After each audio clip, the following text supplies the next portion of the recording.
మంత్రి నారాయణకు వ్యతిరేకంగా అనంతపురంలో విద్యార్థి సంఘాల నేతలు కదం తొక్కారు. నారాయణ విద్యా సంస్థలో విద్యార్థుల ఆత్మహత్యలను నివారించాలని డిమాండ్ చేస్తూ ఆందోళనకు దిగారు. క్లాక్ టవర్ వద్ద నారాయణ దిష్టిబొమ్మను తగలబెట్టేందుకు ప్రయత్నించగా పోలీసులు అడ్డుకున్నారు.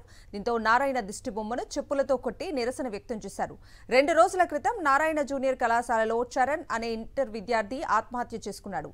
కాలేజ్ బిల్డింగ్ పై నుంచి దూకి ప్రాణాలు తీసుకున్నాడు. చరణ్ ఆత్మహత్యకు మంత్రి నైతిక బాధ్యత వహించాలని విద్యార్థి సంఘాలు డిమాండ్ చేశాయి.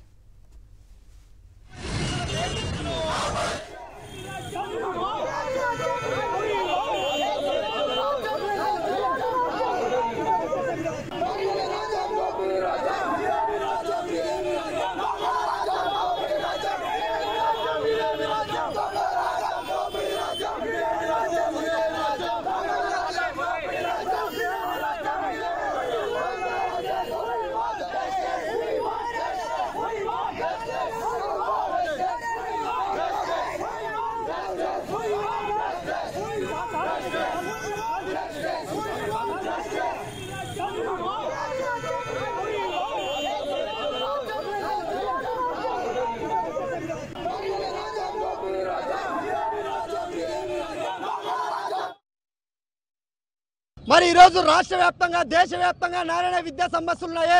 వాళ్ళ ఫీజులు వసూలు చేసే దాని మీద శ్రద్ధ, విద్యార్థుల ప్రాణాలు కాపాడడంలో లేదని చెప్పి మేము ప్రశ్నిస్తున్నాం.